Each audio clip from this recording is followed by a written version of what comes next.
Canada. And, you know, I had to do a double take. And then I said, but I know that face. I saw that face last year when I was on a mission trip. And I said, Minister. And he said, oh, yes. So we are in good stead and we're off to an excellent start. The meetings yesterday went very well. Did they go, were they great for you yesterday? Yes, I can see that business is happening and that's why we're here. It is my extreme delight to welcome you to day 2 of our mission trip. We are here to do business and I'll tell you that when I came on the first mission trip with Minister Hill, he used a phrase that I used.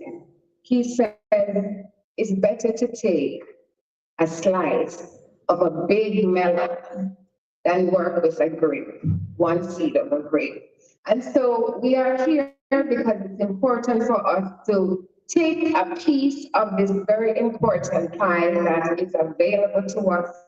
We're here to connect and, of course, pivotal to the growth and prosperity of our countries, Jamaica and Guyana, is the building of strategic partnerships, strategic linkages that can leverage the innovation, the natural skills and talents of our people.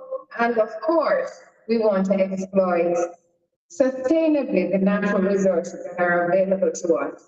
Together, we are stronger. We are here today because Minister Hill thought it important to bring you in a space where you can talk about the issues that affect people. And people, no matter how large or how small your company, your business, people are important. People make the difference. The heart of any business, as the phrase says, is its people. It is my pleasure to welcome Senator the Honorable Aubyn Hill, and I'll just tell you a little bit about him because it's important to tell you who he is. We know he's Jamaica's business minister, but what makes him Jamaica's business minister and what makes him a credible person to speak to you on every platform as it relates to business? Minister Aubyn Hill has over 35 years of working experiences in the private sector as an international banker. He has lived in 9 countries and done business in more than 125. And I know you heard it yesterday, but let it sink in. This is someone who is not just around for a few days, but he's here to stay. And he has been working and he has been leveraging his experience in the public sector now that he is Minister of Industry, Investment and Commerce. He has MBA from Harvard Business School, and Senator Hill has spent 21 years as a banker in the Middle East, so he understands how to leverage growth in different countries. And here he is today, working as Jamaica's business minister. We know the work that he has done with the NCB group. He has taken the NCB group, let's give a sneak peek of his background, and taken the NCB group from where it was several years ago, where it was barely on the map, to where it is today, of course, working with the other principals and team members. He has been serving this ministry since 2022, and he has been pivotal in the growth of the work that this ministry does.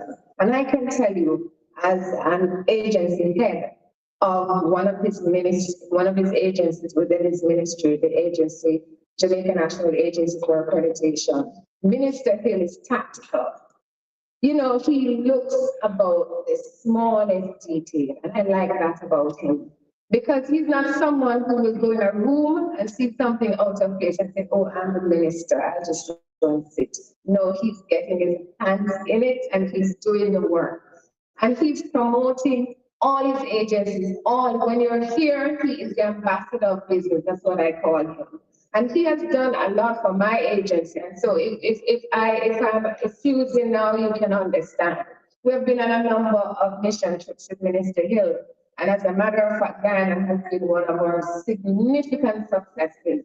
We have every single trip we have come away with new business, new clients. And today, later today, we will be honoring one of the new clients that came on board during one of our mission trips. So without further ado, let me ask you to welcome our business minister, Senator the Honorable Aubyn Hill.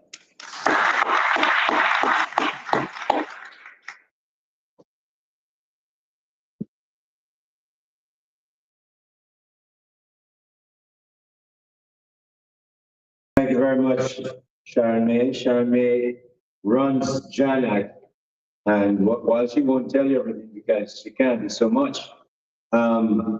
one of the outstanding things that when I came to the ministry, I tell the truth, I knew nothing about JANAC.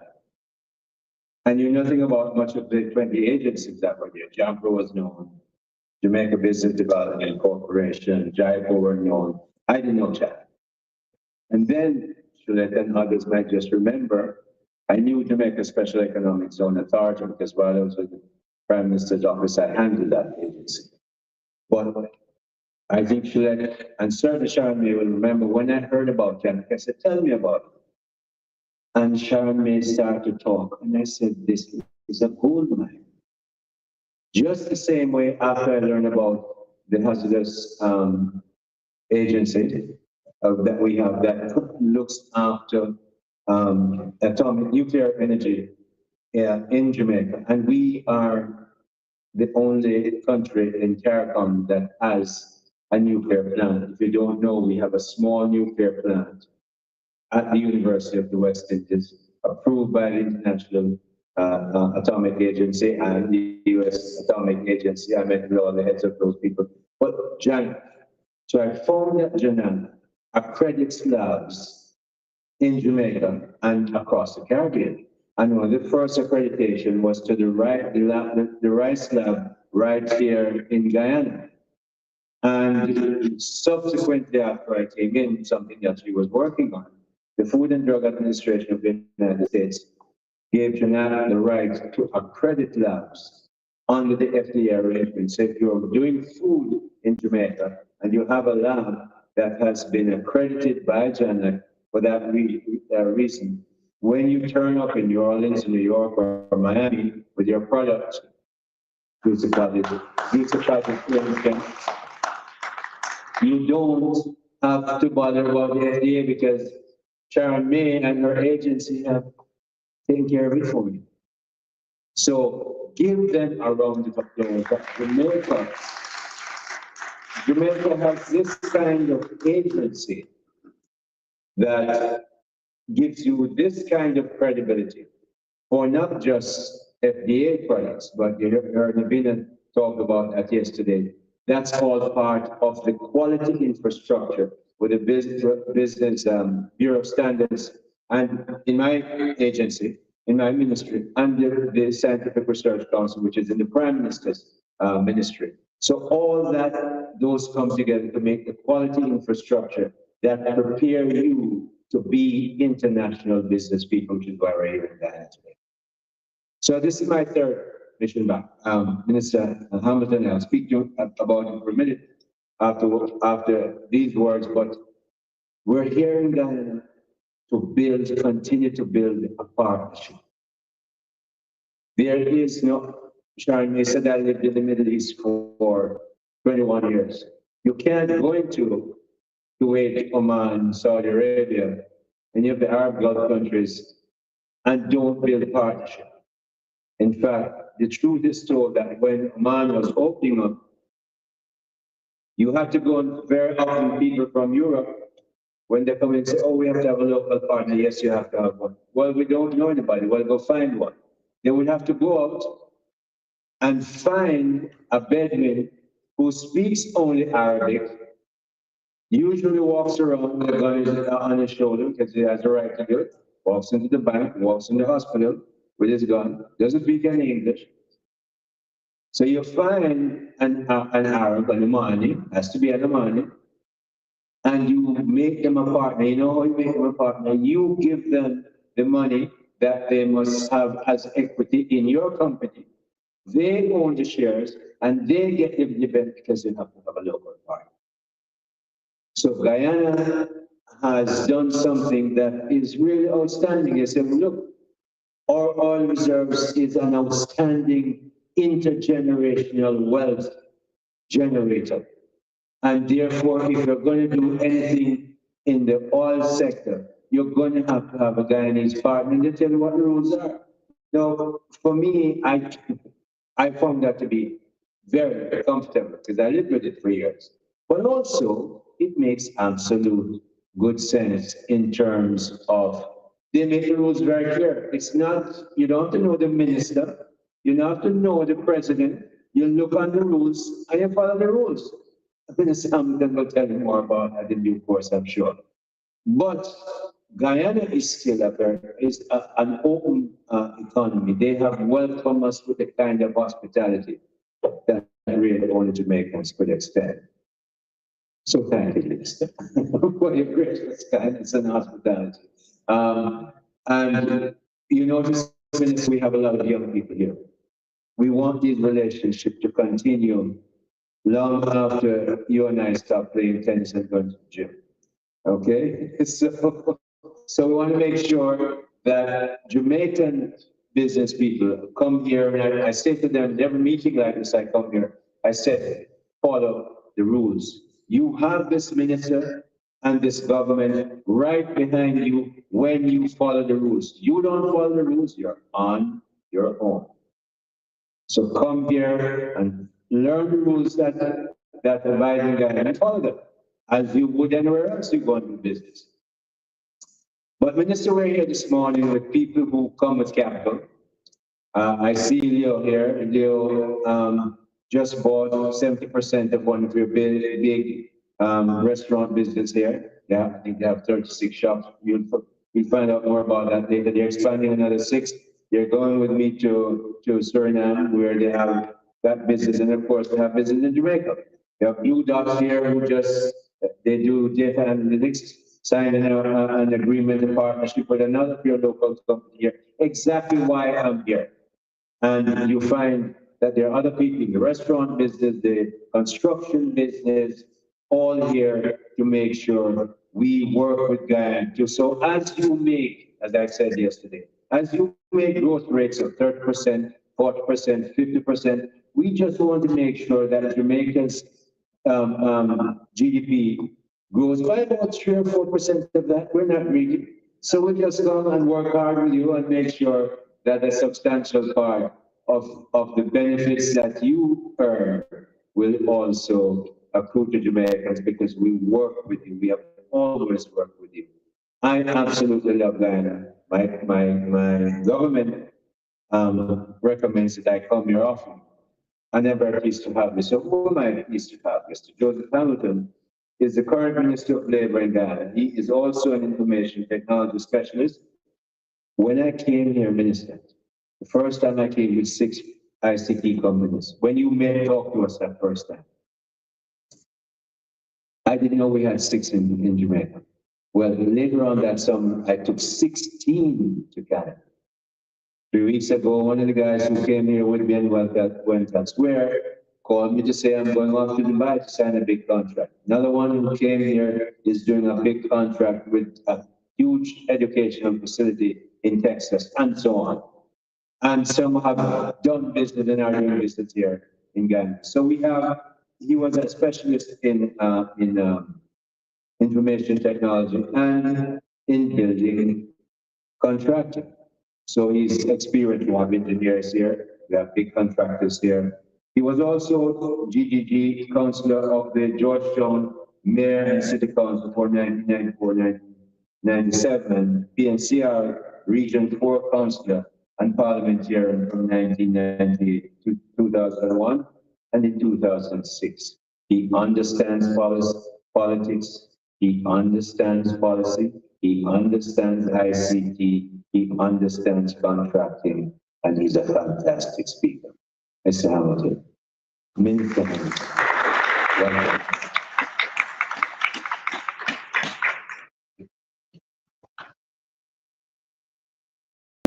Thank you very much. Good morning, everyone. Morning. We go to places and we meet people for the first time. We recognize that you and that person are what you call kindred spirits. And that is how I see my brother that I spoke. Never knew each other before. Well, last year when I was asked to come, I ran away. We hit it off, so to speak. And what was important, my perceptions, because I suspect both of us don't BS people. Forgive my language. Let me say that again. We became kindred spirits because I recognized earlier that said, here is a man like me who don't BS around. We say what we do, and we go home and sleep in comfort.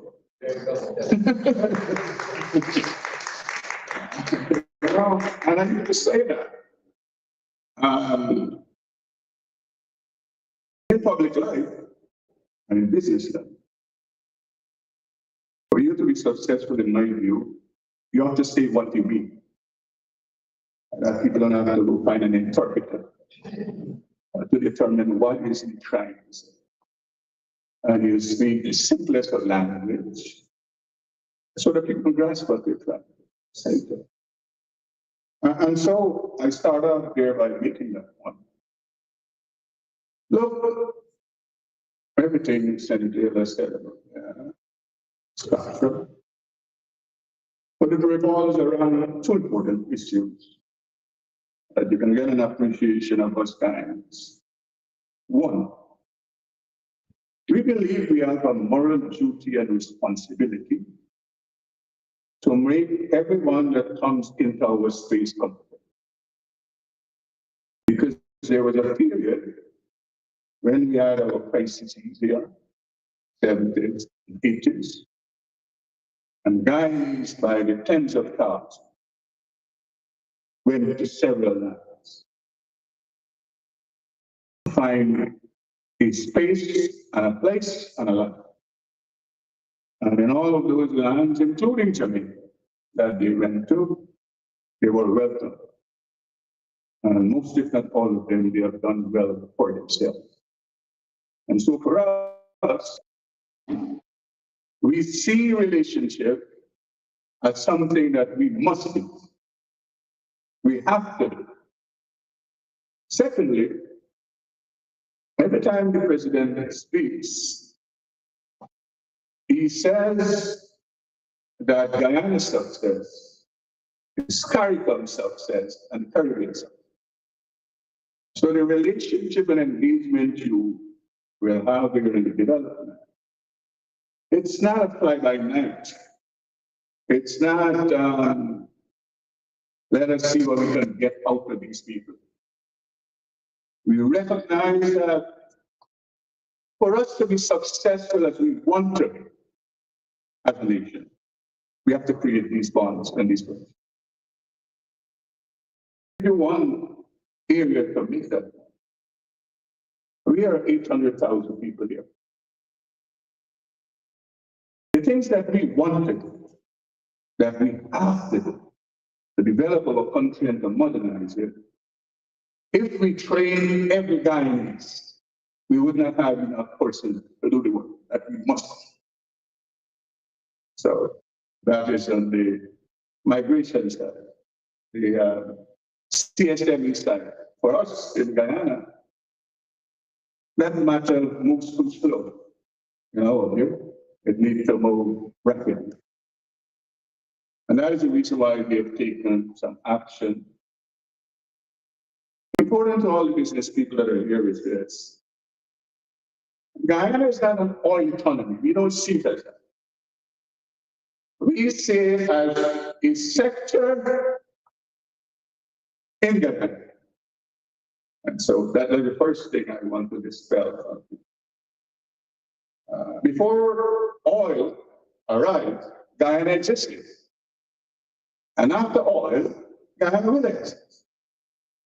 So for us, we don't run an oil economy.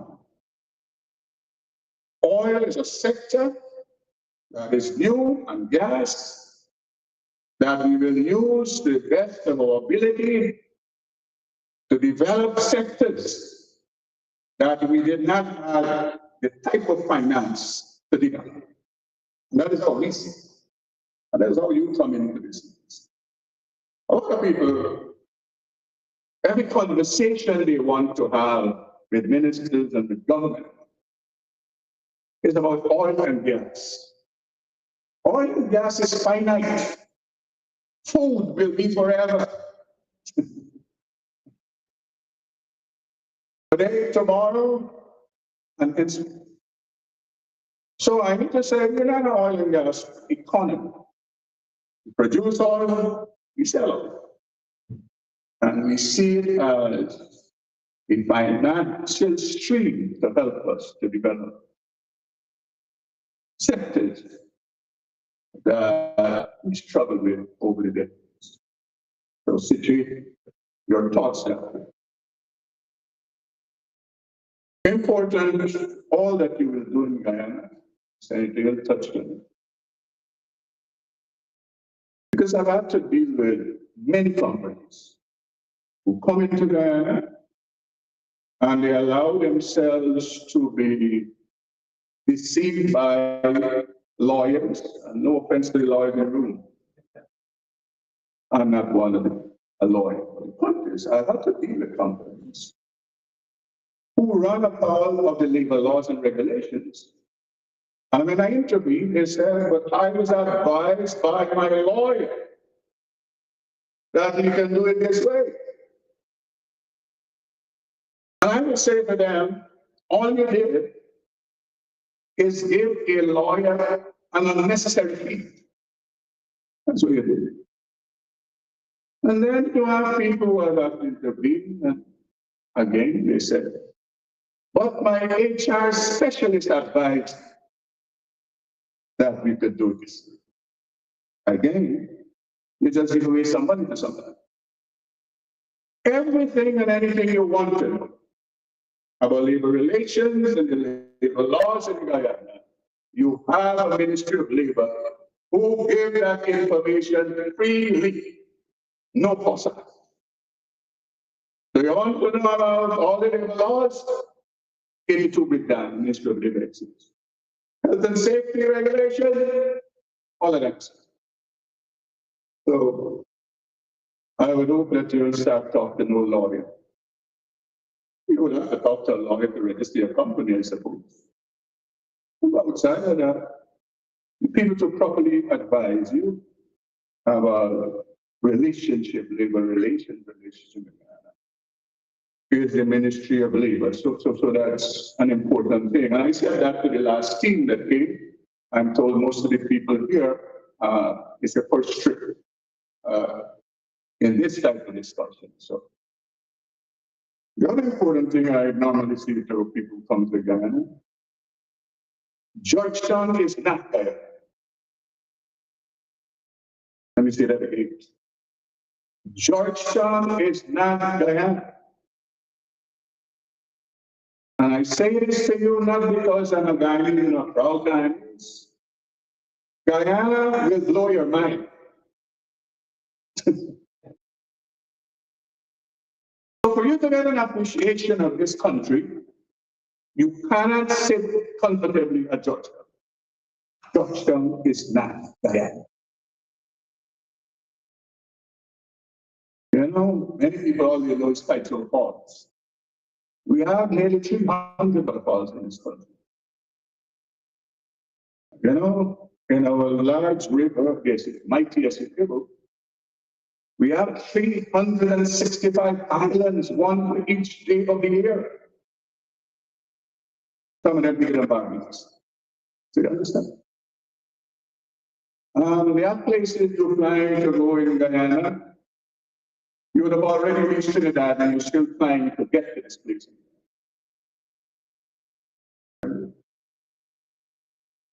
So, for you to really plan your business development, You have to spend some time and get out of Georgia. Because opportunities that might exist that you might have an interest in, it might not be in Georgia. It's a wise business person. Sometimes it's useful to get out of the place that is crowded. Georgia might be very crowded because everybody wants to be in Georgia. But there's all kinds of opportunities. Region 10, and just Georgia Guyana is distributed for management, political and governmental management in the 10 administrative regions.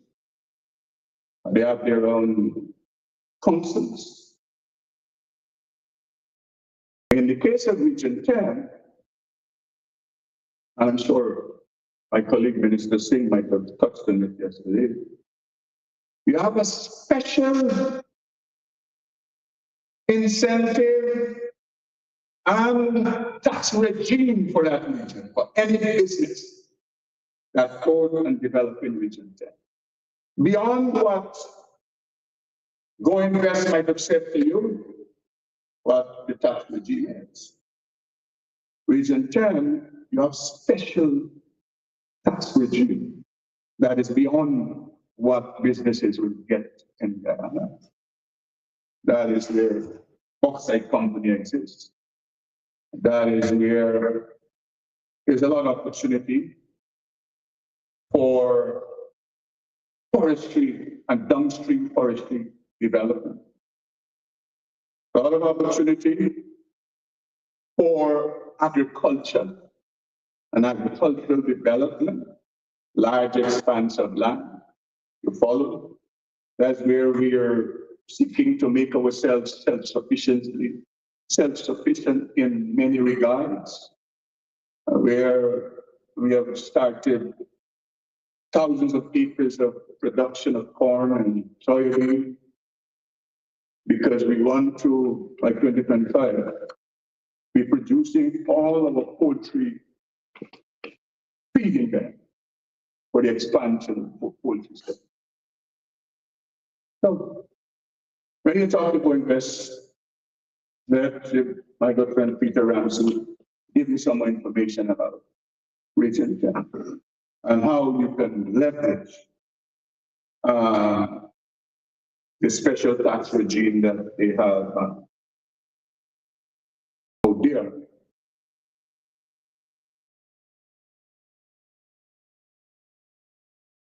One of the things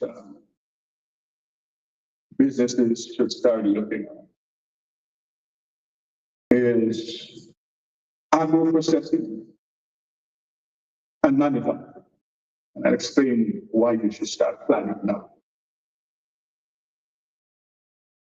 We are unable presently to manufacture, whether in light industry or food production, because we have had to grapple with this issue of cheap and reliable power. That we're about to fix. With a project, one of the biggest projects ever executed in Guyana, that is the gas to shore energy project. Once we would have fixed energy, reliable, cheap, the potential for growth in the agro-processing and manufacturing sector will multiply several dozenfold. The people who are in IT, we should have an interest, because we would have to start discussing, like now, the type of factories we would want to build, the type of factories for production. No more can we be talking about manual things too much, you know. We have to be talking about how you utilize information technology, to make factories and industry more efficient and more productive and those kinds of things. So information technology will be part and parcel of the development of the manufacturing sector when it is unleashed. Presently, whilst we have done better than we did 5 years before 2020, we have not yet gone to the place where we're supposed to go. Agriculture and its importance. And if you see our future in Guyana, your involvement in agro-processing and manufacturing, it might be a useful thing that you also have an interest in agriculture, so that what you want to manufacture, you're planting it. You're not a middleman. So you're planting and you're reaping and you're manufacturing. So those are thoughts I would want to leave. So you have the agriculture sector, great potential. The forestry sector. We have not utilized our forestry sector to make serious money they really can regarding downstream activity, furniture making, with all the wood we have. You know, we have the second largest forest in the world. You know, we still have to import furniture. You understand? And that is because we have not yet been able to utilize forestry to make real money. And that's a great opportunity that is futuristic in nature. Construction, my good friend Senator Hill spoke about it in passing. In 2012, the IP did a study for Guyana and indicated at that time we were some 16,000 homes short of what we should have. That's 2012. We are now in 2024. And try as we may, we still short. Because an important thing has happened in this. For many of us who are old like me and not so old like me, when we started to think about owning our own homes, we were maybe 30, 40, 50. The thing is, you have 21-year-olds in Guyana who registered to get a plot of land to get a house. That's what you understand. The volume. Our son, at the age of 25, he already had his own. When I was 25 years old, I don't even know what I was thinking of. So we cannot catch up with housing stock because of the fact that so many age groups want houses and want them. Importantly also is the skill set that is needed. We are very much short as regards delivering buildings for development. I'm sure it might be useful if you haven't done it to go pay some attention to what is happening in housing in Guyana and all that you will see. It's short of what we wanted. So there are great opportunities in that area. I'll tell you this as a minister, so I'm just looking at numbers. Look at what our budget was in Guyana dollars in 2020, and look at what it is in 2020. And you get an understanding of all the contractors we have here, with all the capacity, some of them, we're still short as regards delivering government projects that has nothing to do with private sector. I'm talking about GOG expenditure. All the contractors in this country, they're struggling and struggles to deliver projects on time. So that's a sector that is a great need to support and interact with, not just at the level of government, but private sector. If you follow what has been happening in the banking sector as regards loan portfolios and its development, how it has gone, whether private sector or a person seeking a mortgage. The banks are doing very well in there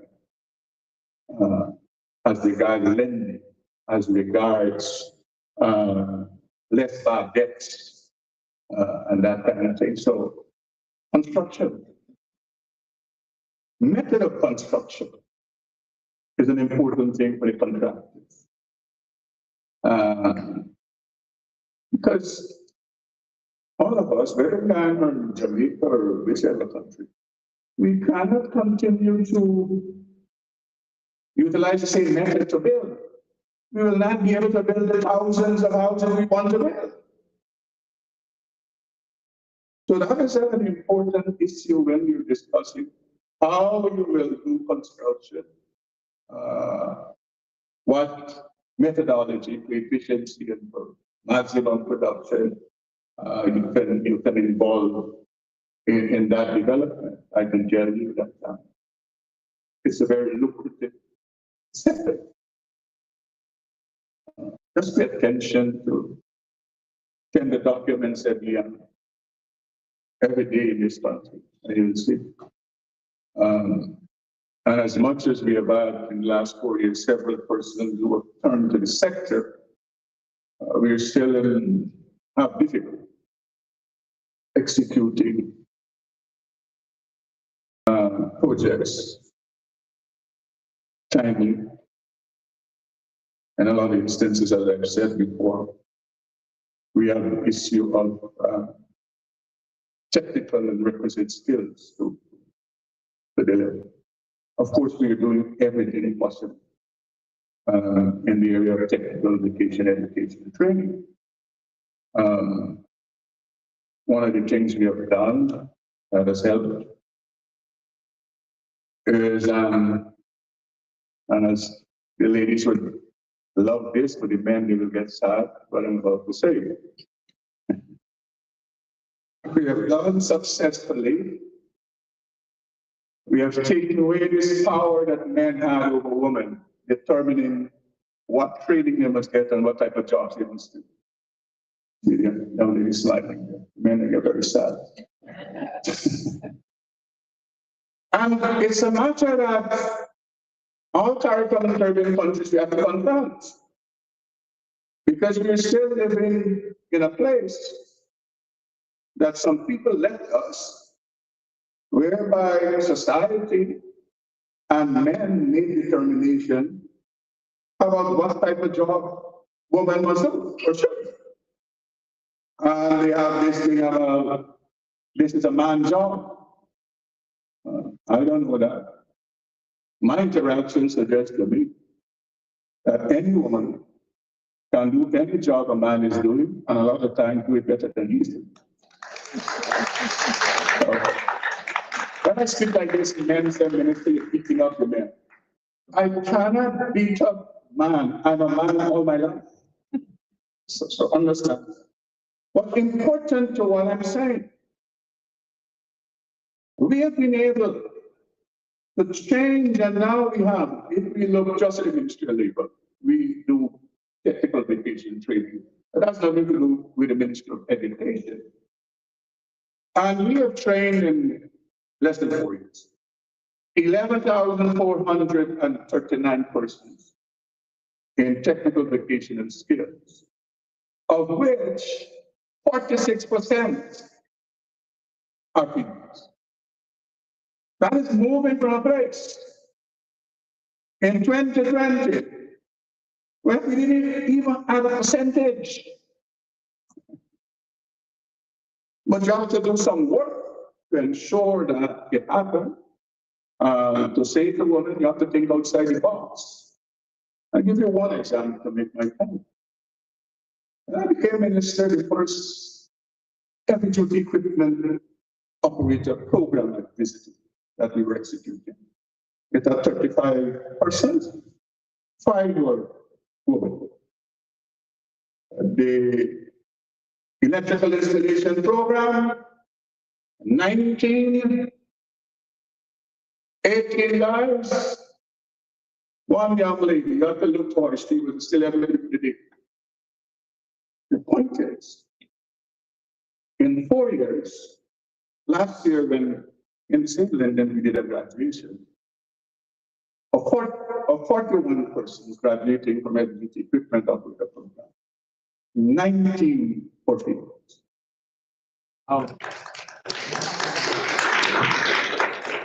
And we have moved in every area of technical competence, where in some instances, the training programs, you have 60% females in points. Where it's welding and fabrication, joinery, whichever one. Because it's a recognition that we cannot do this with men alone. Men might feel so, they feel very powerful. I don't know. I normally say to the Guyanese men, somehow they think that they are still the majority, they are not. The last census told us that women were the majority in Guyana, 52%. So, the point I'm trying to make, unless we include all in this project of development, we will not succeed. Important to all of that also, what we have done is a consideration for retirees. Because in Guyana, the retirement age is 55. Strong, healthy people with all the intellect, all the capacity. And we send women home to become permanent grandmothers at 55. We can't develop like that. I see how the ladies making the face. I'm just telling you, the retirement age here is 5. Point is, once we debate, what we raise it to, we have to do some things. And the things you have to do is to ensure that retirees can participate in reskilling and development,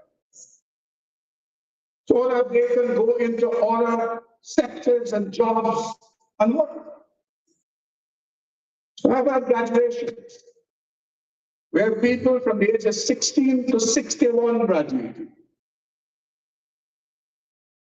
So all of those changes we have had to make. Well, fundamentally, I have educators in this room. In CARICOM, in the Caribbean, yes, I've engaged my colleague level ministers. As much as myself and my friend Senator Hill try and all, we all try. The long-term project we must do in CARICOM is revolutionizing education delivery. That is the failure in the old system, where we have an education system that attempting to make every child an academic.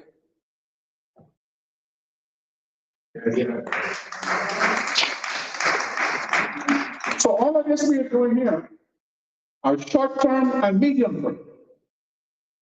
But the long-term project is how do we refine the system, and in that effect, we have to re-educate educators. We cannot, all of us, whichever country we reside, we cannot develop at the pace we want to develop if we are of the view that every child that sits in a classroom, we want to make them an academic. You know, right now, I can tell you, I'm sure, in a classroom of 35 children, here, I can only speak for that, 10 of those children don't want to be in that classroom. They want to be in a classroom where they can go do something with anybody there. But the system is not settled. And our parents also got to amend their rules. Let the child be what he or she wants to be. So I'm saying that to you, that you understand that's another area that you can support Guyana in. How do we retool and revolutionize? It has to be a revolution. The educational system. For me, at primary school, children should start to be streamed into the aptitude that that's for me. And I mean, what I'm talking about is not Hamilton making wheels. These wheels exist.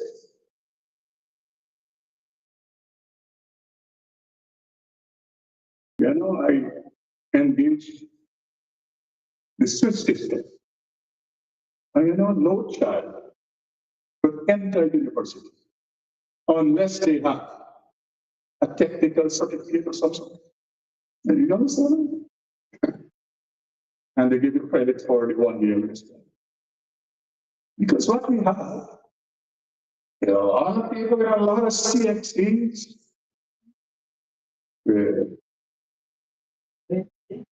All the, 24 and 22. And we have a competition now among the countries who can get more CXE than the other. And then we have all of these children with all the CXEs who can do nothing. Can't even change the light bulb. Can't even change the light bulb. So we have to pay attention to that. And as I'm speaking to this matter, I'm trying to say to you that short term, medium term, we have made some progress in Guyana as regards retooling and rate setting the train as regards technical vocational education and training. For the long-term project around the Caribbean, it has to be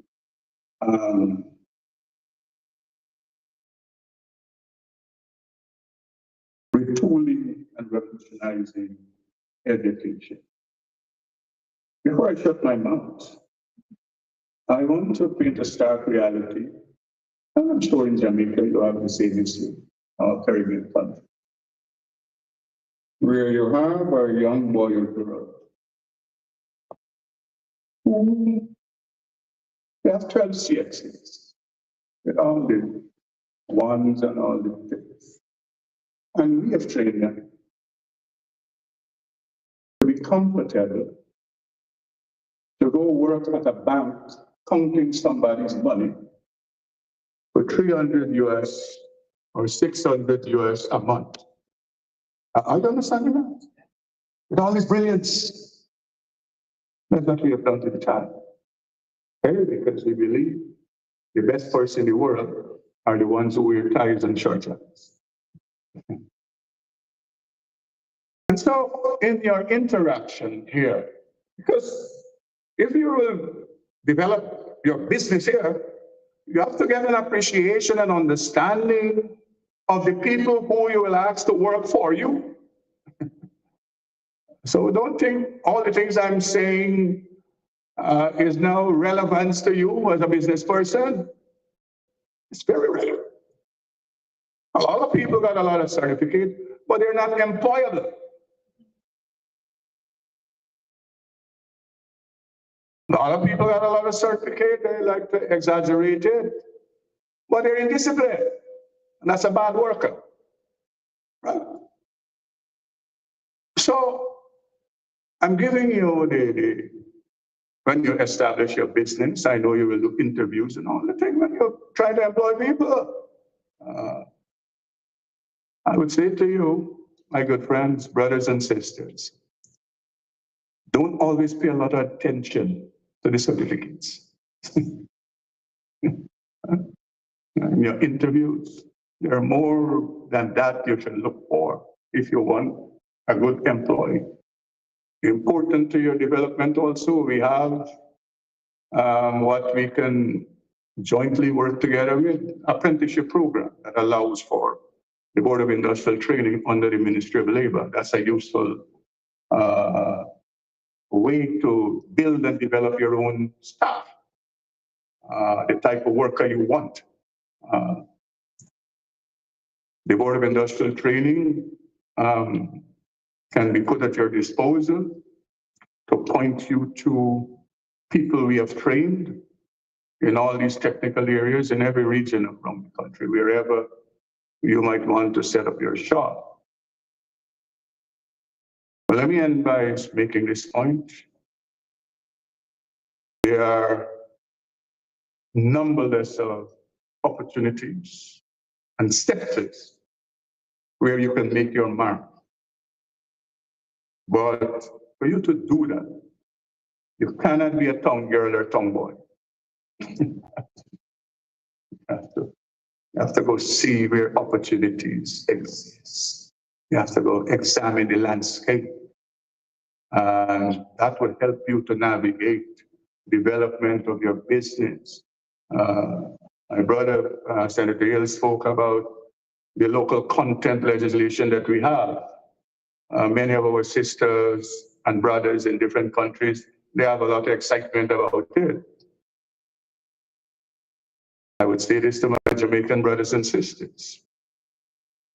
You still have access to 49%, because as I understand the access, the company must be jointly owned with a 51% shareholding of Guyanese. Right, in 40 areas for that matter. But the point is, some people take the position, okay, they're shutting people out. Oh, you're shutting out your 49% still you can have. Right? So, pay attention always, in my view, to the half full glass, nor the half empty glass. 49% is still there. And Brother Hill did calculation about how much percent you can still make in the framework. So the Local Content Act is there. And that only deals with, at this time, I would dare say, with the oil and gas sector. So everybody understand that.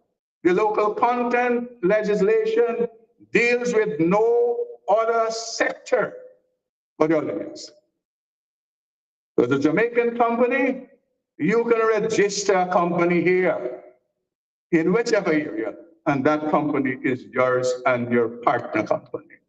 It got nothing to do with this local content.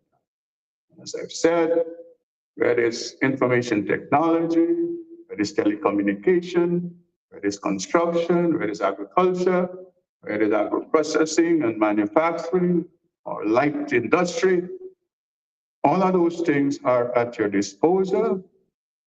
I would hope that you will make full use of it. The Minister of Labor, the Ministry of Labor, and I'm sure the Minister of Finance, who is a very good friend of Senator Hill, all of us would tell you we're available to help in our own area where we operate.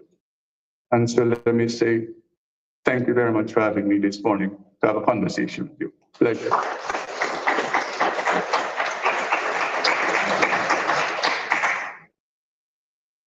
Please, a bigger round of applause for Honorable Minister Joseph Smith. Joseph. We are very thankful to you, Minister, for opening your hearts to us. when I listened to Minister speak, you could hear not just a minister of government, but he said brothers and sisters. Did you hear it throughout? We're a part of a big family, the family of God. And we are here. You have journeyed here to Guyana to interact, to learn more about the Guyanese people. And Minister has gone out of his way to share with you not only the strengths, but the areas that are exploitable. And you are here, and I know you have your questions because it's important for you to ask the questions that you need to have answered so that when you leave here, you can make strong partnerships and connections in Guyana. I want to say hello to those persons who are online. We are live streaming. So thank you for also viewing. My name is Sharon May Walk. I'm happy to be here. So if you have any questions for Minister, please just indicate by raising your hand. Go ahead. First question. Do we have a roving microphone? Yes, we can let this one from Minister. I can project my voice. So we need you recorded. Yes, I'll stand there. It's okay.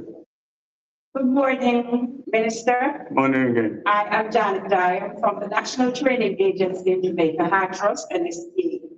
We had a conversation at our last ministerial meeting here, and we started a journey with the Ministry of Labor. We fell badly. So I'm here this morning asking for us to recommit going back to that journey where we look at technical vocational education and training and how the Heart NSA Trust can work with the Ministry of Labor to further that journey. Okay, thank you very much. Just to say, I owe you a visit, right? Yes. Because I promised. I haven't forgotten, right? I owe you a visit. Hopefully I can do it this year. But yes, you're so right. I think what created the negative in all of that is that when I left my people, the CEO of the Board of Industrial Training, the instruction was that before you leave, you all draft a memorandum of understanding. Because that's the starting point of the relationship, and that is the way, so that from day one we know what our responsibilities. And so when you're leaving, when you're leaving? Tomorrow, what time? Early in the morning? Okay, I will try to have the Chief Executive Officer come over not so long from now. That you all can sit down and attempt to put together a memorandum of understanding. And that will have us going along the way, okay? Right, pleasure.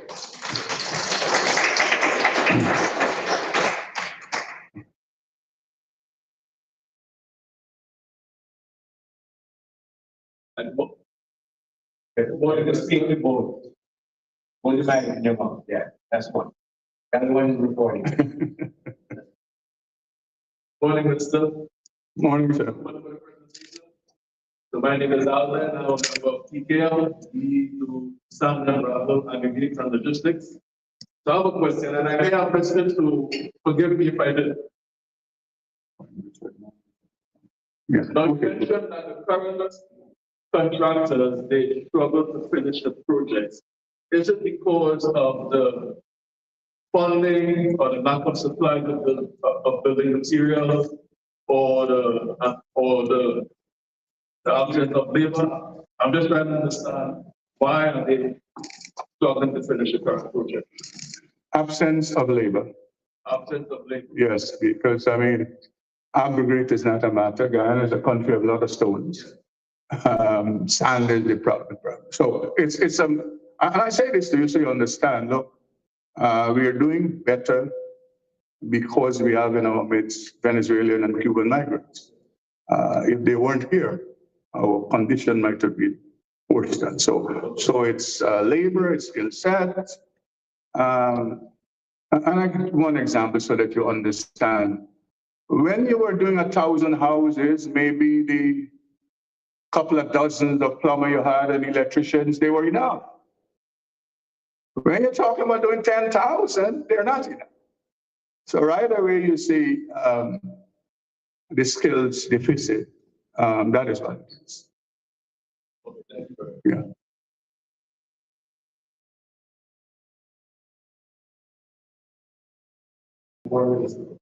Morning. Is there any stipulation obstacle for to be on?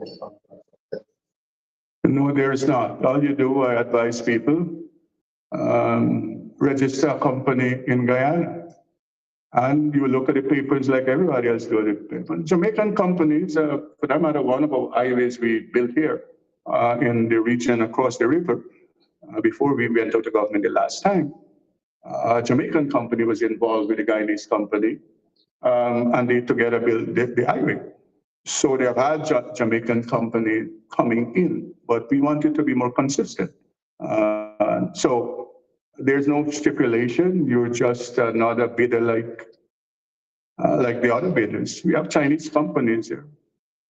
We have Indian companies working here. No, not at all.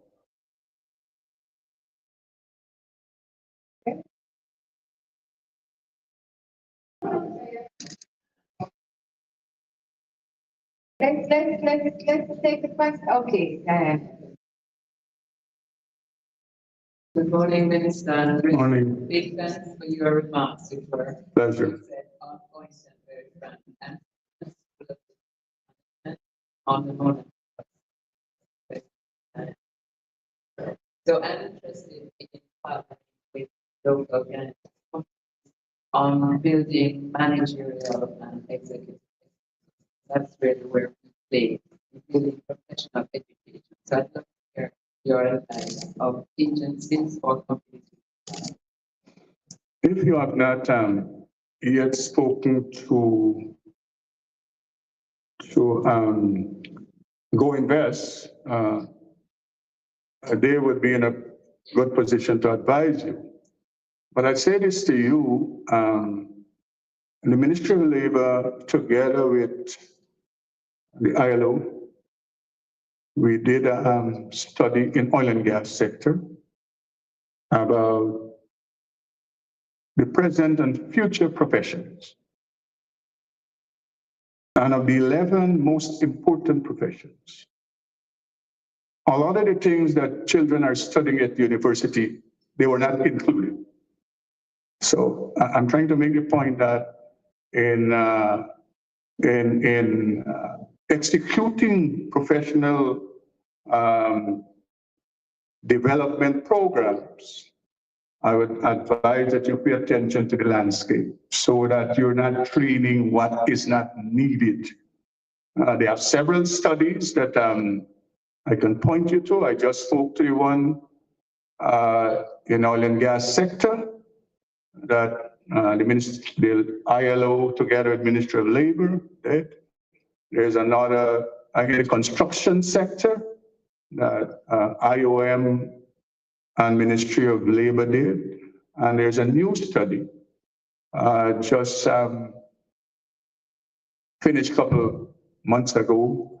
That is the Center for Local Business.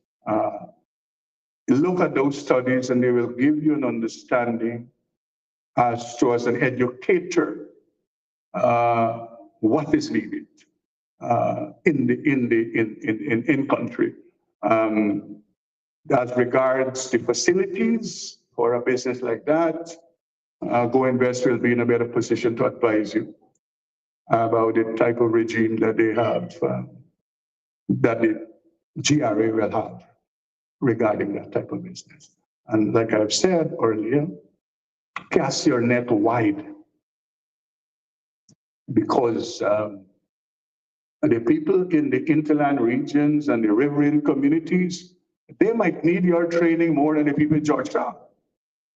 So think about casting your net wide beyond Region 4, the coastal plain, when you're developing a program and a project and a company of that sort. In that, you have, and there's another area I just want to latch on to that. I don't know, we have a lot of these job, what you call it? How do I forget that? But these companies that recruit people for oil and gas.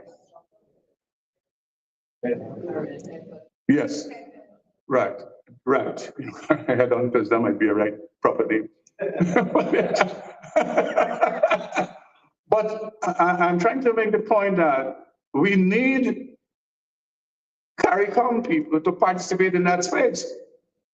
That space, as I speak to you, right now is occupied by people that are not CARICOM people.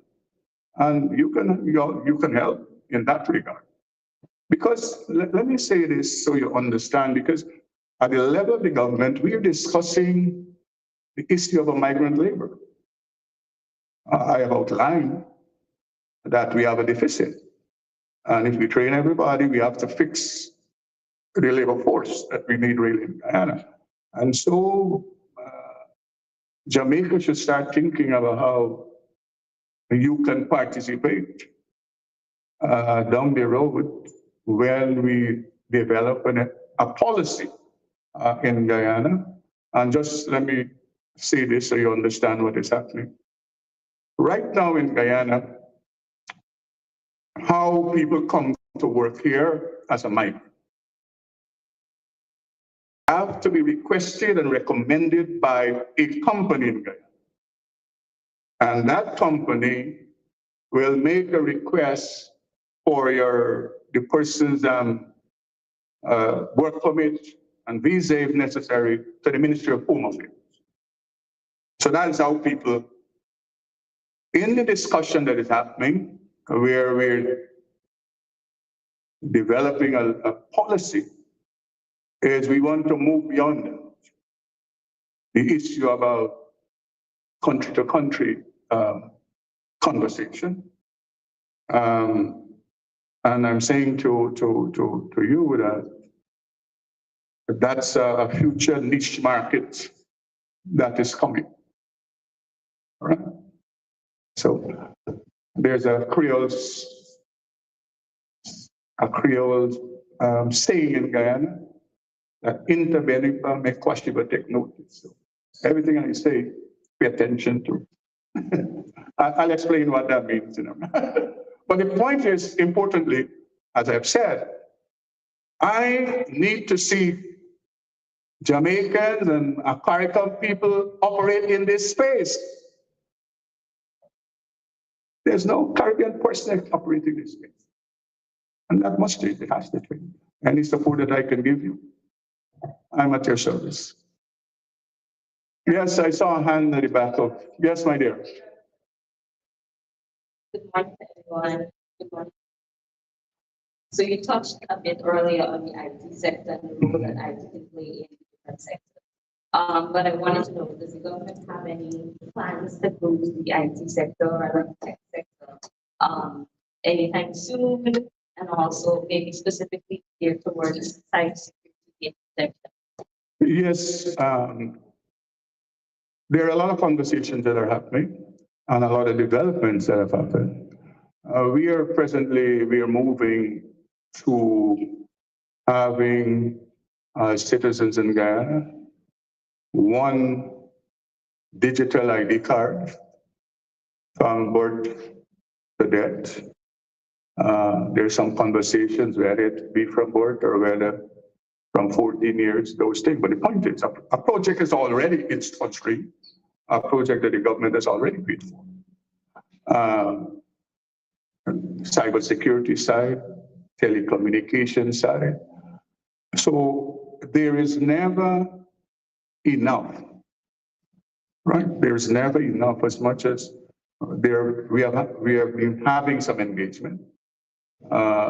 In the health sector, we have started to do some things.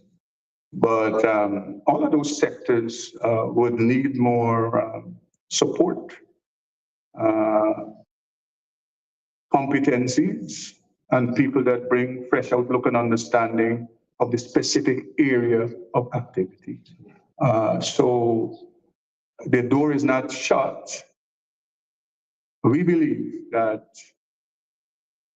ICT is fundamental to the development that we want to. As I said, when you talk to, and in some regard, let me say this, we have been making available, and that's another area you could look at. We have been building buildings and discussed with companies, and we have many companies that have come in here to set up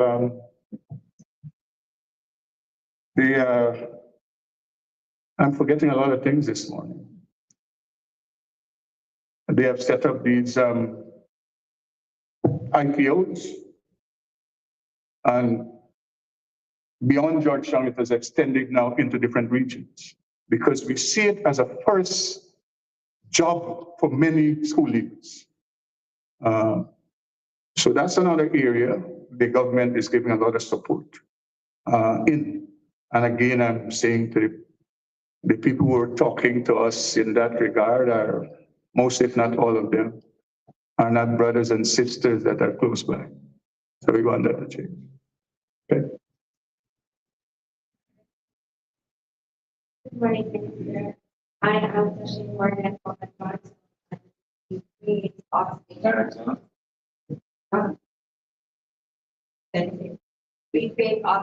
systems for the shipping vessel.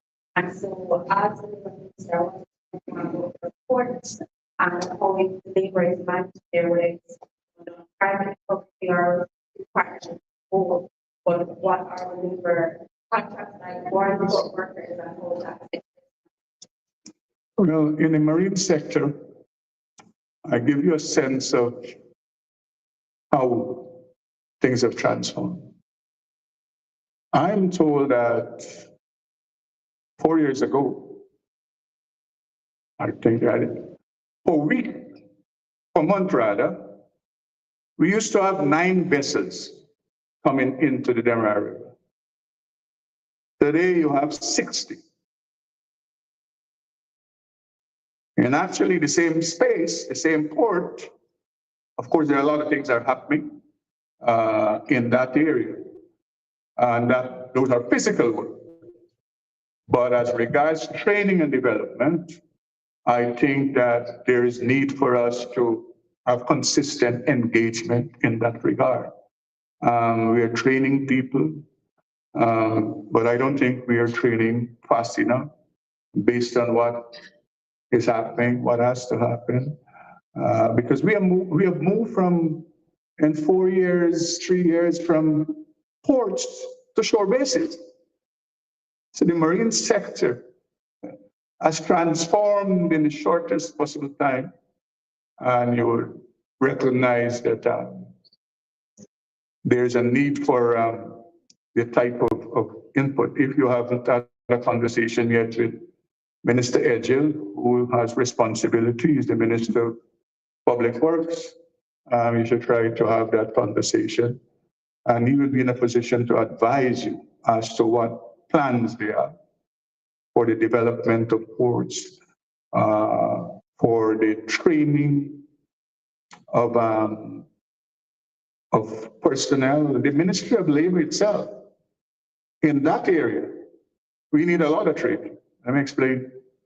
Our labor officers, our occupation safety and health officers, they need a lot of training. We have started some. Importantly, we had to send people overseas to train them, to do the marine type training. So that's the area that I think it has some prospect. Last question. I'm not sure if you know, but would the commercial driver license and heavy duty certification from other CARICOM countries be honored in Guyana, or would they have to start over again? No, you don't have to start over. excuse me, the certificate is attached to the technical, to the TVET. And as I understand it, Guyana TVET is attached to CTVET, Caribbean TVET.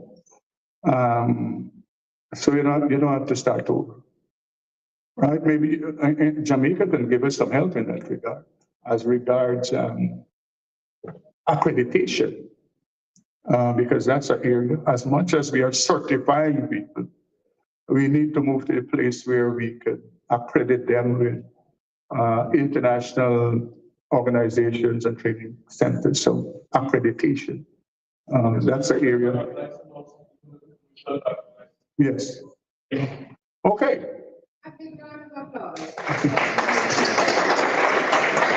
Thank you all very much. And we hand over now to Senator the Honorable Aubyn Hill. This is why whenever I come to Guyana, before we get here, we try and engage Minister Hamilton. What I've found is that all the ministers here that we've talked to and Vice President, very clear in their thinking, very frank in their position and responses, and add value to the knowledge and the experiences we seek to have here in Guyana. I hope you listen carefully, because one of the mistakes, he started off by saying, look, you go to your expensive lawyer,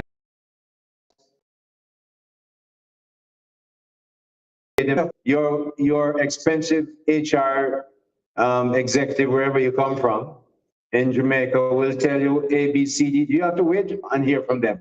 We have it on our website. So you want to know how to get labor into Guyana? It's there. And they make themselves available for you. You want to know what the policies are? They tell you. I want to emphasize again in the presence of Minister Hamilton, to say we are here about partnerships. Now, I know we come here and we think we're going to hear something, and then somebody calls us from our office and we get busy on the phone, and you miss something that is going to cost you a lot of money when you go to your lawyer. Because, you know, due respect for all the lawyers, and some lawyers in here are now business people, they charge for it and charge expensively well. So when we have a minister as available, and you hear how quickly he responds, it's just so, it thrills my heart, because that's exactly how I go about it. Okay, when are you leaving? You're leaving today. We're going to have somebody talk to you. We want to get MOU in place. And yes, I promise you a visit to Jamaica, and I'm going to get there. Straightforward, done, finish. So as you come here as part of this business mission, make sure you leave with partnerships. If you're going to do business in Guyana, don't believe that you have everything you know from Jamaica to do business here. You don't even know everything you need to know in Jamaica, because you still have to go to government people. So make sure you talk to different people, find partners, because when things happen, you're going to need some local advice and somebody who knows how the system works better than you. It's just good common sense. So don't worry, think, as Sharon May mentioned, I've said so many times, don't worry, grab on and hold on to a whole little grape when you can form a partnership and get a big slice or a nice slice of a big melon. Stop being foolish with your little one grape business. Form wonderful partnerships with Guyanese business people who clearly, the minister makes it clear, our contractors aren't big enough. I mean, when I met Minister Singh a year ago, he told me, he said, come, bring in your Jamaican contractors. Ours aren't big enough. How could they be big enough when the economy wasn't growing like it is today? You have no idea, even if you were Guyanese, what finding 11 billion barrels of oil means, and when that hits the world headlines. Everybody flooding here. And the people who are coming in here to Guyana now, the minister can pick and choose. They're going to be top trained people, better if you have technical expertise, because clearly him don't want you just come in and be a lawyer and history teacher. We have enough of those. So he wants you to have technical skills, but the place is open for you to come in and do business. And so the Minister Singh said to me, and Minister Hamilton then said to me, bring your bankers. Our bankers' balance sheets are not as big yet because they have the economy they were working in was not big enough to encourage them. You in Jamaica have had that, bring them. And yes, it takes time. You have to get your license and do that, but you can do business if you're a banker on a one and off basis where if you have a big contract, you go to the Minister of Finance, Bank of Guyana will approve it, and you get on with your business until you get your license. So business, they're welcoming us. And we must come with the right attitude, the kind of attitude that gets a country out of a debt to GDP at 147%, in a matter of 8 or 9 years down to 72%.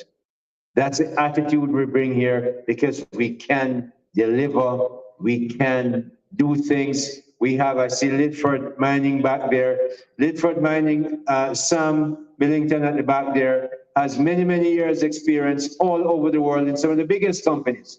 He has Lidford Mining and a port in Ocherius. He understands how to do this thing. His wife, this is a man after Minister in my own heart. His wife is the managing director. She is a chemical engineer, and he is an engineer, and he's the chief operating officer. He knows his place in life. So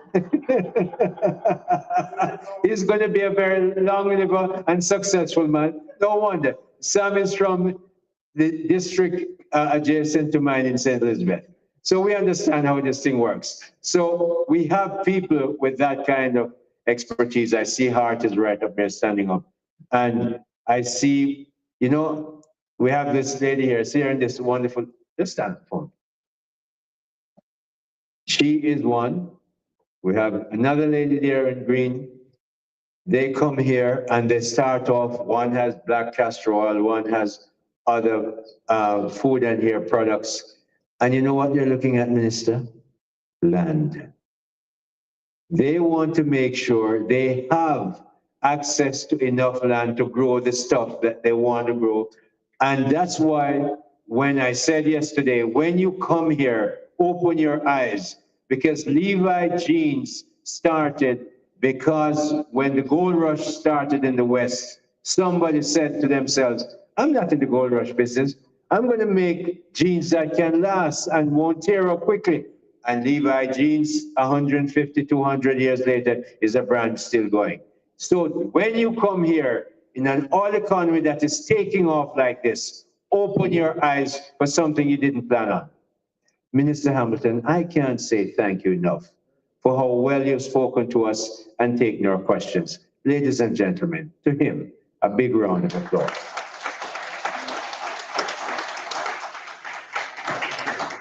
Minister Hamilton, we invite you here. Over here where we can get the balance. Who's going to move this one? It looks like a shoebox. I never actually.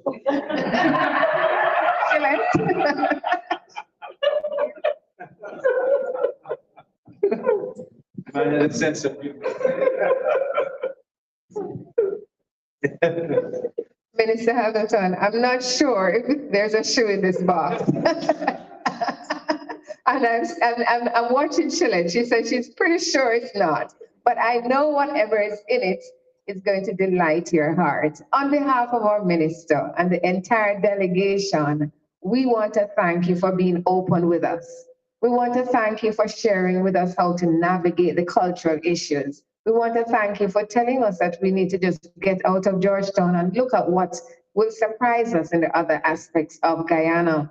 And we want to thank you for sharing with us those business insights that we can exploit to become stronger. And we note your enthusiasm about having Jamaicans partner. And Minister Hill, he's here because you both really have that connection.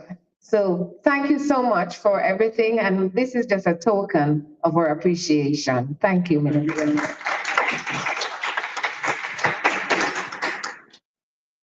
So with that said, we are going to wrap up today's session, but we cannot end without handing over to the diva of Trade and Promotions, President Shillette Cox, who is responsible for the delegation. Shillette? She called me a diva. Good morning, everybody. All right, let me join with you, Charmaine, saying a very big thank you to Minister Hamilton. And as always, just as you were last year, we got it just as it is. And that's the exact way that we need it in order to process it as business people. So just a few housekeeping matters that I wanted to raise. This is the last time that we're going to be in a group like this before, well, the last time, because a couple of you decided you're not coming with me to Suriname. So I want to thank all the delegates for being here. We want to thank you for what I understand was a really, really good cocktail session yesterday. I want to remind everybody, follow up, follow up, follow up. Go back through those business cards, go back through those numbers that you got. That was the beginning of the discussions on partnership. That's not where it ended. And even after you go back to Jamaica, just make sure that you convert those conversations to actual realized opportunities. For those of you who go on to Suriname tomorrow, there's a poll in the chat that you need to just respond to yes, so that we know how many people to book for the buses that will leave tomorrow morning, and we'll let you know the time that the bus will depart. It's going to be an early departure, maybe just after breakfast, but we'll confirm with you the time. For those of you who are not going to Suriname and are traveling back to Jamaica, and where did Diane go?